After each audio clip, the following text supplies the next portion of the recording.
जय श्री माताजी।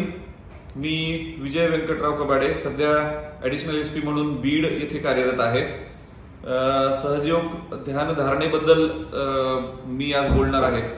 प्रामुख्याने 2001 पासून मी सहजयोग ध्यान धारणा करतो आहे।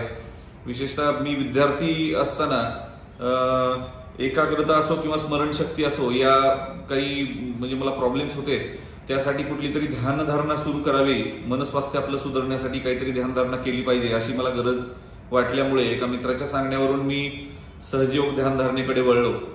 केवळ सहजयोग ध्यानधारणा ही फ्री आहे हेही कदाचित त्यामागे कारण असेल, आणि साधारण 2001 पासून मी सहजयोग ध्यानधारणेमध्ये आहे।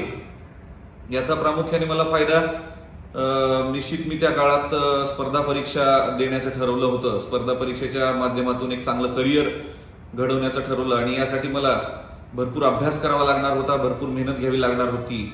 त्यासाठी एक एकाग्र चित्तता असायला हवी होती, स्मरणशक्ती चांगली असायला हवी होती, ही प्रामुख्याने माझी गरज होती। म्हणून मी सहजयोग ध्यानधारणा सुरू केली होती, आणि याचा निश्चित मला फायदा झालेला आहे। मी पहिल्याच प्रयत्नामध्ये MPSCच्या माध्यमातून सिलेक्ट झालो, आणि आता साधारण मागच्या 10 वर्षापासून पोलीस खात्यात वेगवेगळ्या पदांवर काम केलेलं आहे। विशेषतः सहयोगाबद्दल सांगायचं असेल तर सहयोगाच्या माध्यमाने, सहयोगाच्या ध्यानधारणेमुळे आपलं मनस्वास्थ्य तर निश्चित सुधारतं, पण शरीर स्वास्थ्य सुद्धा आपलं सुधारतं।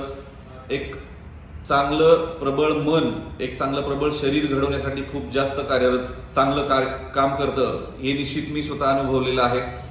मागील 10 वर्षापासून पोलीस खात्यात काम करत असताना जॉब प्रोफाईल बऱ्यापैकी व्हायब्रंट असताना मी खूप चांगल्या पद्धतीने काम करू शकलो आहे पोलीस खात्यामध्ये, आणि एक बॅलन्स्ड पर्सनॅलिटी, स्वतःची एक पर्सनॅलिटी बॅलन्स्ड ठेवण्यासाठी मला या ध्यानधारणेचा खूप चांगला फायदा झालेला आहे।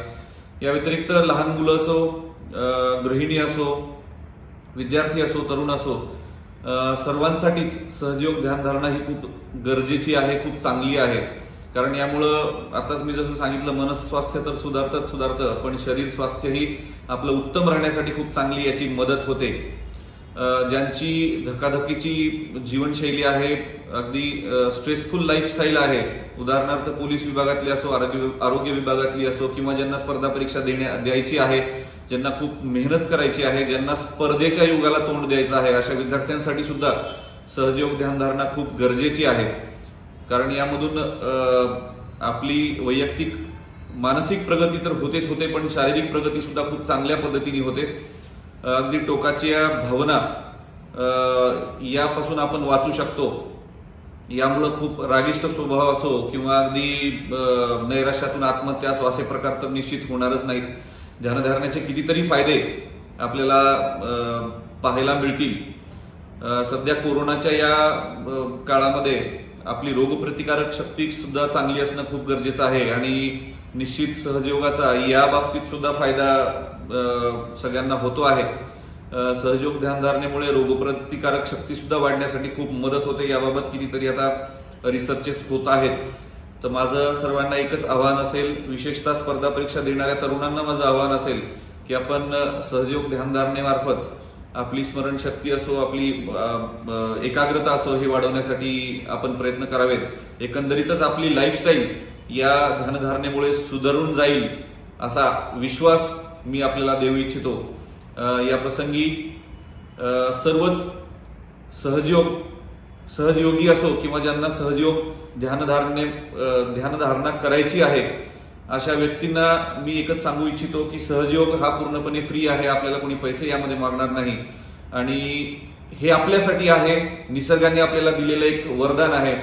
या दृष्टिकोनातून आपण सहजयोग ध्यानधारणा करावी, आणि स्वतःसाठी निश्चित यातून खूप फायदे आहेत।